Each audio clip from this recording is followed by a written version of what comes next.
Merci pour l'invitation à parler aujourd'hui et je suis ravie d'être ici. Et puis merci pour vos interventions à tous qui étaient très intéressantes.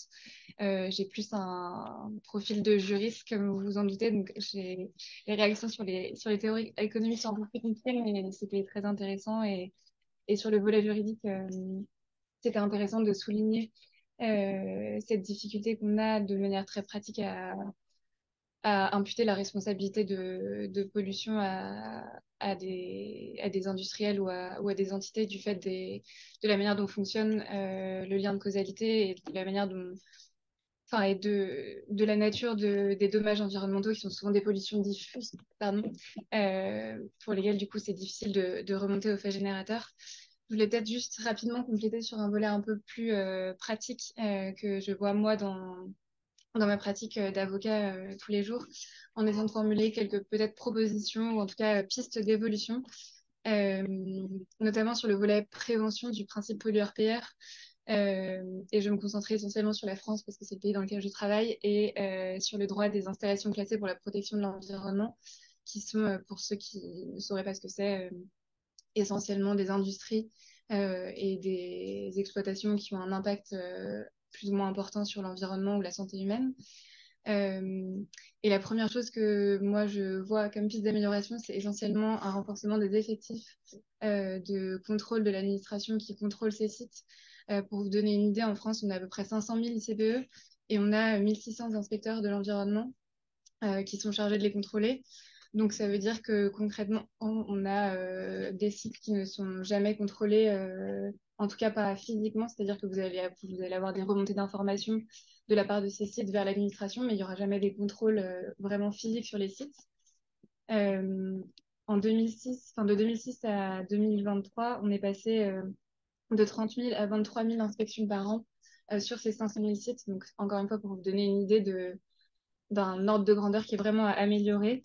Et donc, ce qui permettrait évidemment de renforcer le volet prévention du principe pollueur-payeur, puisque le rôle de ces inspections, c'est vraiment de contrôler le fait que les industriels mettent en œuvre les prescriptions de l'administration sur le volet prévention, pour éviter la réalisation des dommages, qui est le plus important dans ce principe pollueur-payeur, à mon sens.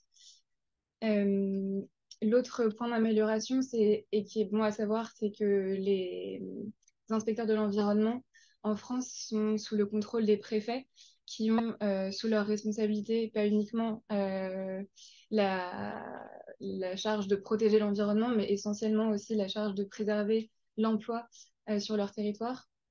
Et donc, on voit beaucoup une justice environnementale qui est une justice administrative négociée entre les industriels et les préfectures, où on va pouvoir avoir, même dans le cas où on arrive potentiellement à un contrôle et une sanction, où on va avoir des cas de négociation, soit de durée de mise en œuvre des prescriptions, soit de réduction du montant des sanctions, ce qui évidemment pose problème sur le volet prévention.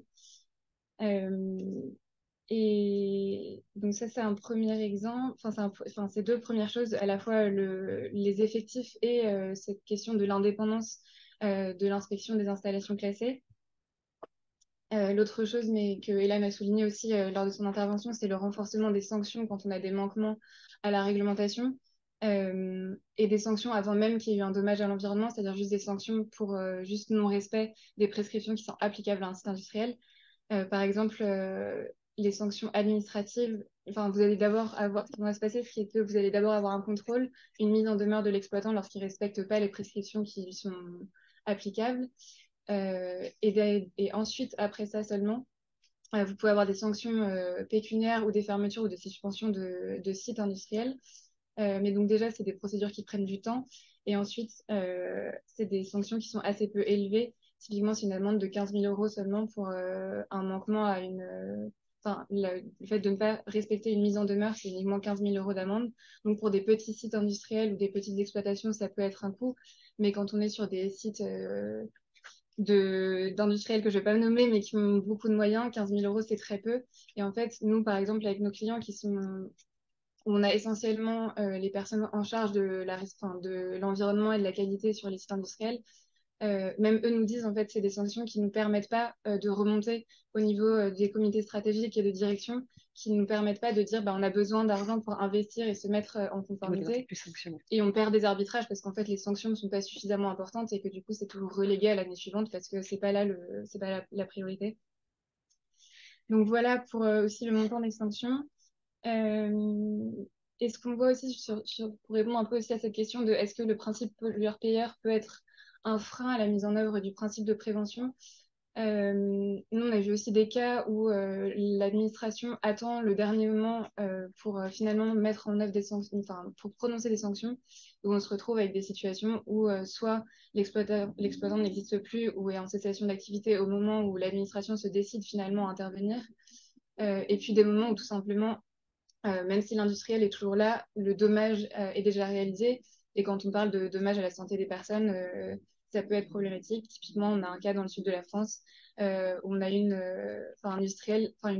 fonderie au plomb euh, et où depuis 2016, il y avait l'industriel était normalement tenu de faire des investigations en dehors de site pour voir si le sol était pollué et où l'administration, jusqu'à ce qu'il y ait une cessation d'activité définitive en 2023, n'est pas venue vérifier que l'industriel l'avait fait, ce qui n'avait donc pas été fait. Et c'est uniquement au moment où l'industriel a annoncé qu'il cessait ses activités que là, l'administration se met à imposer des sanctions et qui en plus, du coup, sont d'un coup, il faut faire les choses très très vite, alors même qu'on avait 7 ans pour les faire. Et donc là, en plus, ça touche à la santé des personnes potentiellement avec des intoxications au plomb et des cas de saturnisme qui, en l'occurrence, n'ont pas été détectés, donc tant mieux, mais ça montre quand même qu'il y a eu 7 ans où rien n'a été fait. Donc ça, c'est pour le volet prévention et peut-être juste rapidement pour le volet réparation. Je vois un peu deux choses. À la fois de renforcer les mécanismes de garantie financière au moment des créations de sites industriels. Et on va clairement dans le sens inverse actuellement en France, puisque le ministère de l'Environnement a proposé de supprimer le mécanisme des garanties financières en disant que ça crée trop de travail en fait, à l'inspection des installations classées. Donc on revient au point numéro 1 qui était d'augmenter les effectifs et les moyens financiers. Et puis pour tous les cas qui sont des sites orphelins où on n'a plus de soit des exploitants qui sont en cessation d'activité, soit qui ne sont pas identifiables, de créer aussi des mécanismes juridiques qui permettent d'élargir le champ des responsables. Ça a été le cas avec la loi Allure, par exemple, où on peut maintenant aller chercher le propriétaire du terrain si jamais on montre qu'il a été négligent. Mais on pourrait faire mieux, notamment en allant chercher la responsabilité des sociétés mères, ce qui est beaucoup plus le cas, notamment en droit de la concurrence, par exemple. Et qui est un mécanisme qui existe aussi en droit de l'environnement, mais qui est tellement restrictif qu'il a en réalité jamais été mis en œuvre, alors même qu'on a parfois des sites industriels qui sont en cessation d'activité ou en liquidation judiciaire, et qui ont été mis, et alors même qu'une société mère est complètement solvable juste au-dessus d'eux, et pour autant, on se retrouve avec un site dont la réhabilitation va dépendre, va finalement devoir être assurée par l'État, et donc par nos impôts à tous. Voilà.